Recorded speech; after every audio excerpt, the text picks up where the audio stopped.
Yeah. What's going on, everybody? Sean here with my good friend Steven. We just got out of seeing Zach Cregger's new movie, Weapons, director of Barbarian.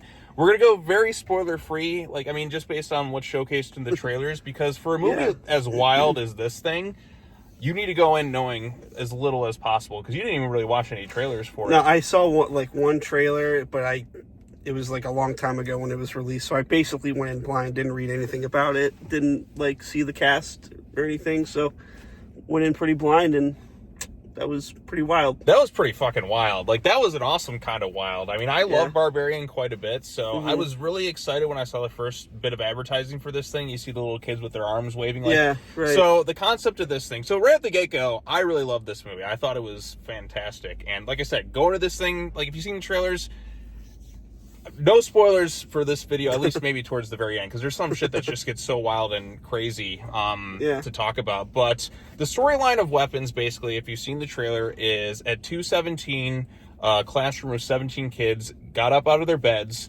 walked out the doors, and were never really heard from again. That's all the concept you need to know. And then it's just kind of the town's reaction. You have Josh Brolin in there, Julia Garner.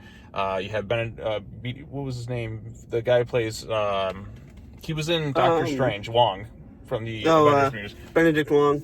Wong. I was going to say BD Wong, but that's another actor. Yeah. But he's in there. Again, same director as Barbarian. That was a movie I liked quite a bit, not knowing anything about that one. I actually knew more about this one going into it than I did Barbarian. But I was still kind of what's going on with this movie? Why is everything here? What's up with all the crazy imagery and all that? But it all makes sense when you see it all in the context of the film. And the way the film tells its storyline is rather interesting, too. It's kind of a movie from one of those different perspective kind of films. You have a little title card that pops up, it'll say Justine, then it'll jump to this character, and then you'll see them kind of overlapping the events, but telling it from their perspective, too. And there's plenty of scares in this thing, too. There's a few that did get me. There's some gory moments.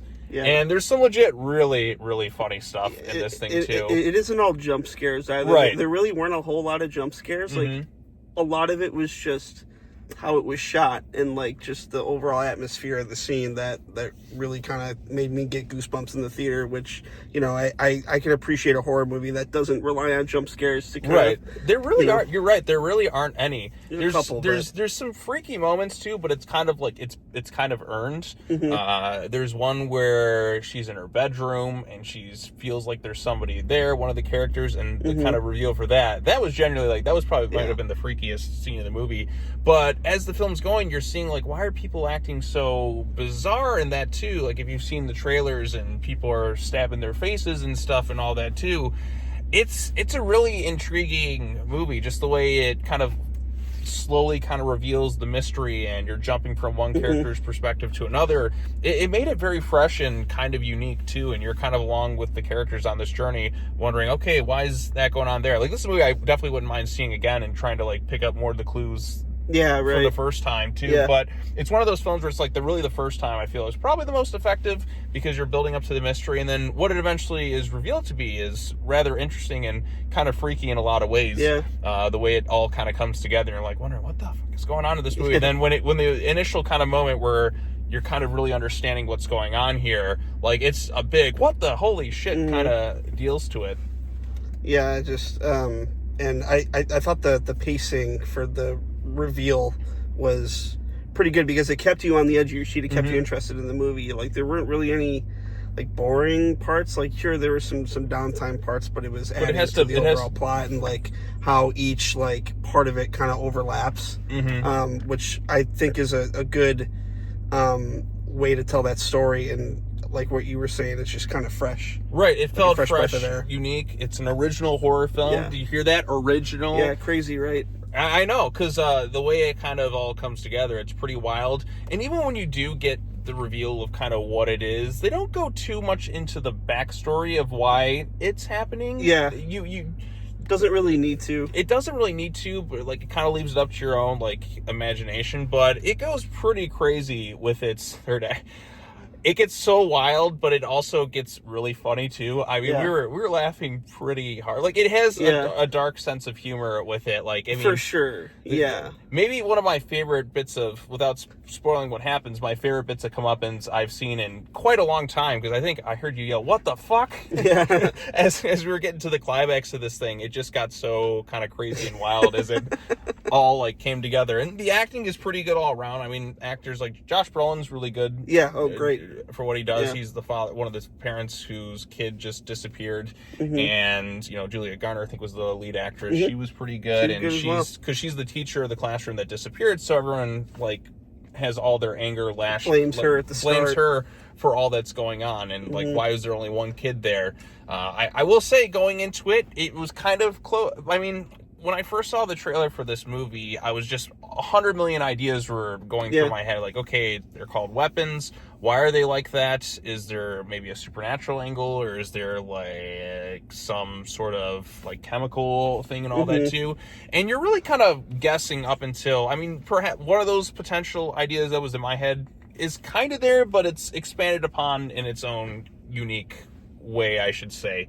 But I mean, like I said, we don't really get the backstory about why this is going on, but you can kind of put the pieces together in your head why this would be happening. But the way it all comes together is a really intriguing like take on the whole thing, and it gets freaky in a lot of moments too. And also getting to see an actor or actress I haven't seen in a movie in a really long time pop up in there. And I was like, oh, and I just the whole time I was thinking, where have I seen you before? I know you. What are you from? What are you from again? And then it just hit me. I'm like, holy shit, you were in that movie. And the movie is Uncle Buck. So one of the actors from Uncle Buck is in it. And I'm like, oh my God, it's Shanice.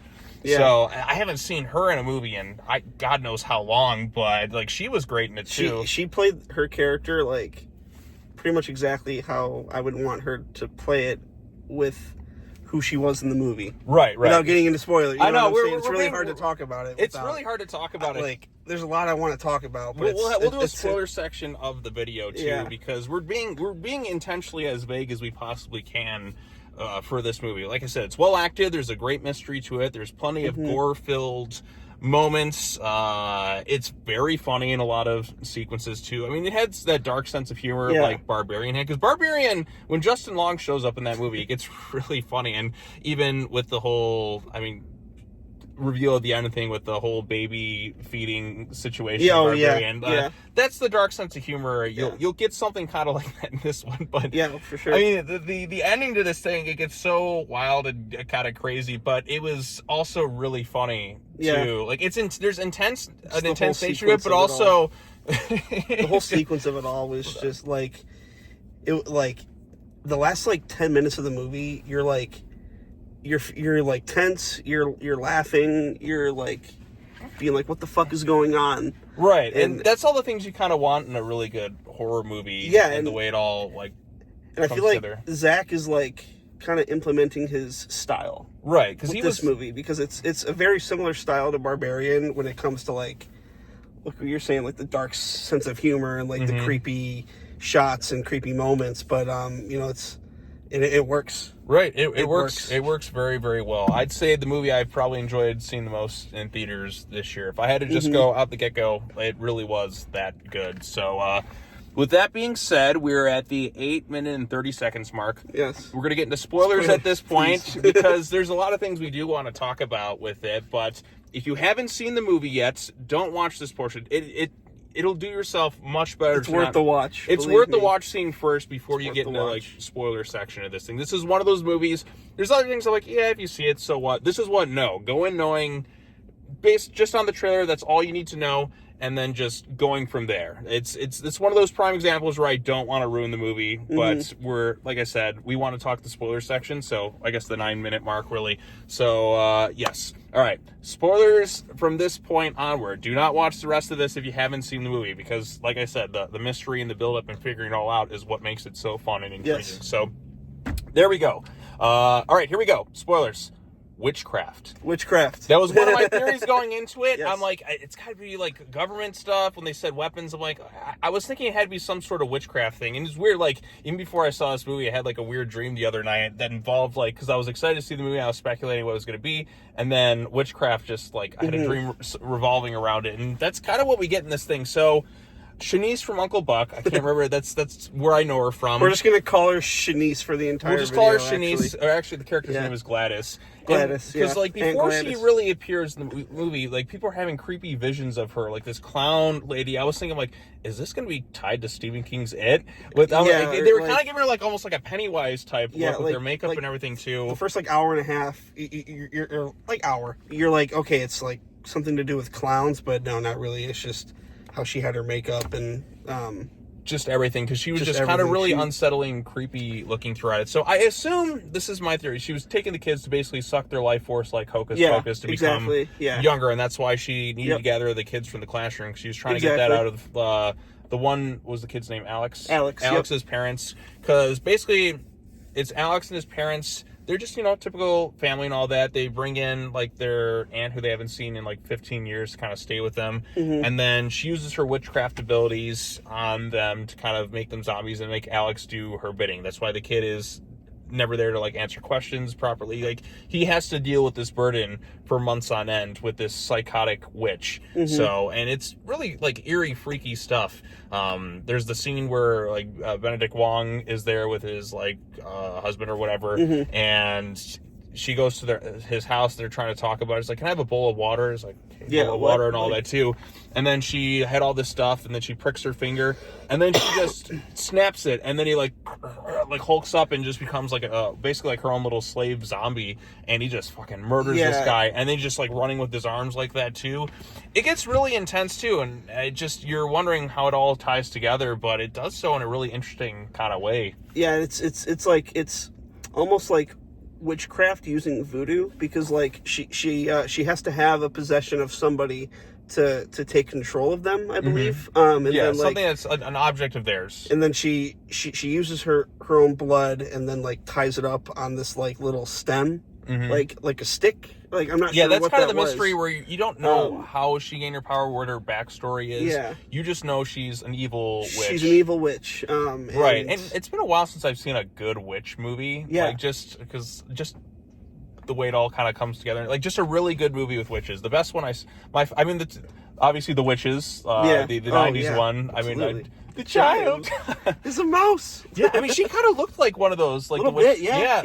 Absolutely. You can see the tributes to the witches, and I thought that was really good. The way she because when you first see her, like, she's kind of like decrepit looking in, like where the witches take off their wigs and all that too. Yes, exactly. Yeah, that to me was pretty intriguing. And plus jumping around the different characters. I mean, you have the main actress there, and then you have Josh Brolin, and then you jump to her kind of the cop Paul, who's pretty funny, but he's like got a lot of issues going on. Then we have the druggie. He was pretty funny and all that. He kind of fills the Justin Long role, which ironically enough, Justin Long appears in this. Every time Justin Long appears in a horror movie, you know it's going to be memorable. Like, he makes a cameo in this thing, like, there's Justin Long, because he was great in Barbarian, but I didn't know. I think you kind of figured he might have. I just had a feeling. It's just kind of one of those movies where Justin Long can show up. Thought he would have like a bigger part in this movie, but he was only in it for like a couple minutes. Right. So he was like a parent of. Yeah, it was more like a cameo type role in there. Exactly. But again, continuing the pattern of if Justin Long is in your horror movie, it's going to be good or it's going to be very memorable in some way. Like, you're not going to forget it. And exactly. Him and horror, they just go together. Like, but he only picks like certain types of horror movies too, generally. Like that are memorable. So I'll say that too. So, and then just the ending is incredibly crazy. But even like before we got to that point, like I remember the point where she was just falling asleep in her car. I'm like, this teacher following this kid around seems kind of eerie and kind of inappropriate, right? Yeah, it's definitely like that. But she's just kind of like wondering, like everyone else, like what's going on in there. So the kids have all been kept in this house. Which was freaky enough as is when he kind of goes down there, like, what are they really doing down here? Like, what's... Yeah. And people are just kind of almost like catatonics, like zombified type people. So they go there. The one druggie, kind of figures out, tries to get the one cop there, and then obviously he's taken over too, and then the one guy gets dragged in there. It's really funny how he's repeatedly just punched, and that like that's one of the funniest bits of the movie. Like Josh Brolin just throws him around, he just keeps getting back up like a zombie of sorts, and he just can't put this guy down. Yeah, because it all leads back to the house, right? That's where it ends. And like, just with what we were mentioning earlier, how every character has their own section of the movie, and it all leads to the ending there at the house. And what was the main character's name in the movie? Justine. Justine and Josh Brolin's character. You know, was it Archer? Archer, yes. Were together trying to like pinpoint where the kids went, and all leads to the house. And at that moment in the movie, everyone was under control. Right, and even Brolin gets that way, like where he's going down to the basement, she's like, yeah, like exactly. That was kind of freaky. Yeah, it was a but creepy moment. You knew it was coming, but but in what makes this one of the funniest, most entertaining endings to any bit is when Alex is able to kind of break the branch and kind of have the kids go after Gladys the witch, that's Shanice basically. Yeah.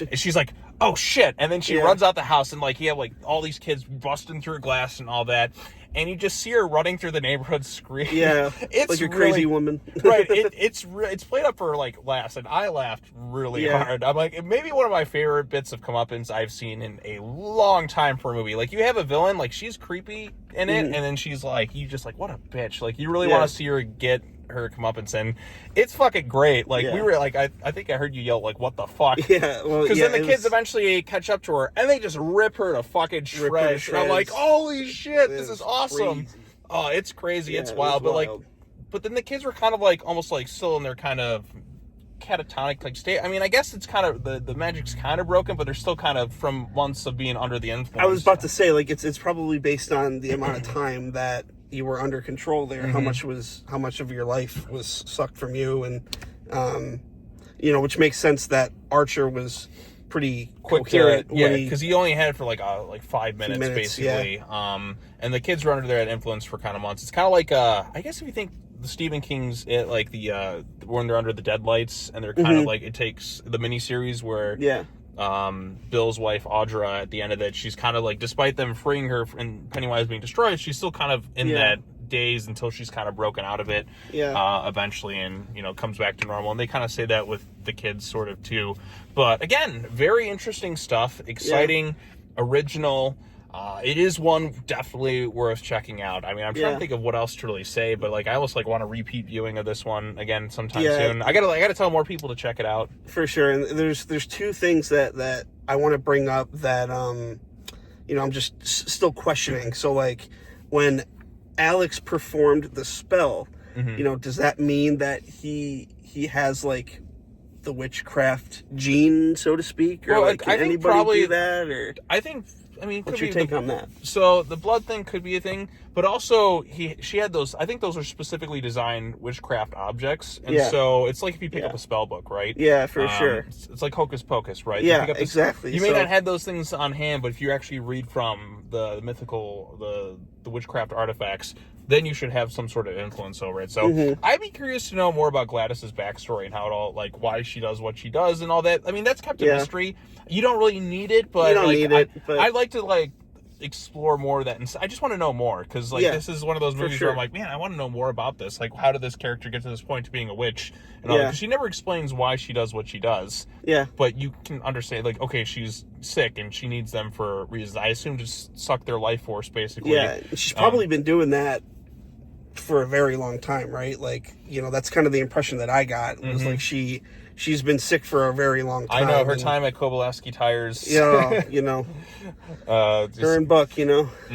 God, I can't believe I haven't seen her in a movie in so long, but I'm like, God, where do I know her from? Yeah. Oh, that was one of those moments where, like, it's one of those big revelations, because I haven't seen her in a movie in years. Yeah. When I first saw her, I thought, okay, I'm like, this could be one of two people. It could either be Shanice from Uncle Buck, or the actress that plays Nadine from Twin Peaks, and it ended up being Shanice. You know, they both look very similar. Right. So, That was fun. And then the last thing I want to bring up was there's a part of the movie where Josh Brolin's character Archer, he like kind of studies like the routes that the kids like run off of, and he realizes that they all kind of run into the same direction to meet up somewhere. But there's like a part where he's outside of a house, and like it shows like a gun. Yeah, I was curious with about the time on it. I'm like, what is that about? Like that kind of. Yeah, I kind of wondered about that too, because I'm like, is this gonna like tie into school shootings? Is that the theme of it? But it was, or kinda... just like the movie's called Weapons, right? So right. like, you know, I thought it was like what you were saying about like being government involved. I'm like, okay, maybe that's just like.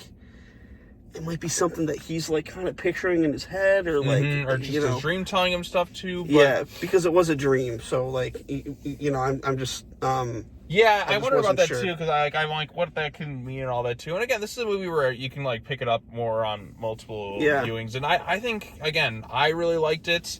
It wasn't too packed in there. No, it was probably half full, which, you know, was pretty good for a Thursday. I honestly, I'm all for not the wild stuff sometimes. Yeah. Like, I like it more chill theater experiences. Yeah, for sure. For the most part sometimes. But this is one of those examples where I'm just like, it worked for that scenario. So what was I going to say? Okay, I lost my train of thought. That's okay. But Weapons, great. Like, this was, I mean, it's nice if you're really giddy and excited about a movie. Yeah, there's been some stinkers this year, for sure. Yeah, there's definitely... I mean, it's funny because, like, the last movie I watched was The War of the Worlds, which is the worst movie of the year. Going from that to the best movie of the year, like, what a wild whiplash in it. So, but War of the Worlds is honestly kind of, like, just so bad that it's almost kind of entertaining. I'm going to convince you to watch... You have to watch it. You have Amazon Prime. Yeah. Right? All-powerful Amazon, as that movie establishes. Of course. Yeah, of course. I just want to know your reaction to seeing it, because that was so stupid. It's kind of, I'll show you a clip from it after this, but yeah, I'm trying to think what else to add talking about Weapons, because I mean, there's just trying to think. The multiple POVs was good, the way they overlapped and everything. Yep. Just the violent moments were great too. You had a threatening villain. Mm-hmm. So despite her, I mean, because she's a witch, right? Yeah. I mean, they don't straight up call her. I mean, they do say right witch on the one Justine's car. Yeah. And that to me, like, because I actually had seen part of that clip before where it was Brolin and her talking online before I saw the movie. I almost wish I didn't, but I was like... Oh, yeah. Because, like, it was him kind of like that. But you saw him in the trailers, like, all freaked out. Like, why is he like this? I was thinking, like, is it like a zombified plague or something going on with him? But no. Like, that's kind of what I was thinking going into. I'm like, I didn't really know much about it. Just all these kids disappeared. Like, thought it could be like something with zombies, you know. And I'm kind of happy that it was witchcraft with like a zombified state for a person. But yeah, I don't know. That was good. Yeah, that was fucking wild, man. Good for sure. That felt refreshing after seeing like the worst going to the best. So yeah. I mean, for me, like I said, really good stuff overall. I'm trying to think what else to add to it, but I feel like we kind of discussed it pretty good. This is one where I definitely would be up for seeing again and just kind of digging more into the themes and what it's really kind of about. Because again, I guess it deals with the themes of like paranoia and people putting that onto like victims, I guess, and stuff. I don't know, it was such a wild movie. I'm just trying to process a lot of it too. Yeah, after just seeing it, but it was a really fun time. Yeah, I mean, the ending was a bit abrupt. But... Yeah, I guess the ending is a little bit abrupt. Like I could have prolonged it just a few more, like just a few more minutes, like because Barbarian has the fun "Be My Baby" song that kind of ends it. This one is the ending may have been just a smidge abrupt for me. I think you could have only complaint, done something really. to kind of, because I mean it wraps up the storyline, but I would have like just maybe, I don't know, just a little bit, let's let it draw out a little bit more in some way. But I'm not sure how you would kind of end it from there, because like everything's kind of wrapped up, but because it ends with a voiceover from a child, presumably sometime in the future. Telling the story. Yeah, just like retelling the story, and like it almost sounds like the movie ends when she's like mid-sentence, almost like The Sopranos. Like, just like super abrupt, but... Well, spoilers for The Sopranos. Oh, yeah. If you haven't seen it yet, you know, you're doing something wrong. I haven't really watched Sopranos. My brother's... Okay, but you know it ends mid-sentence, though. Yeah, doesn't it end with him eating nachos or something? Yeah, Yeah, exactly. Okay, but yeah. But still, Anyway. really good overall. Check it out. I mean, Yeah. at this point, you want to hear our full thoughts on it. But again, this is a movie. I mean, it's kind of late at this point in the video. Yeah. But for those who are still watching, if you have seen it or you're trying to convince other people to see it, tell them to just go in not knowing very much because it was just really that good. Yeah, for sure. So That's pretty much it for me, too. I mean, we covered everything. Yeah, covered Great movie. everything. Not sure what's next in terms of the channel stuff, maybe some other videos. I gotta finish editing my G-Fest video, which I'll put that up this weekend. Got Jaws Week stuff working on, which is gonna be a fun one, so maybe Steve might be in something in regards to that. Oh, I don't know. We'll I don't know. we'll have to wait and find out. We'll have to wait and find out. Oh boy, is it gonna be a fun one. So I wrote and filmed one of the episodes already, but I got like more to do. Yeah. But I'll have some free time coming up soon, so we'll look forward to all that. All right, well, Steven, thank you so much for joining for this, and take care now. Bye-bye then. We'll see you all in the next video. Peace.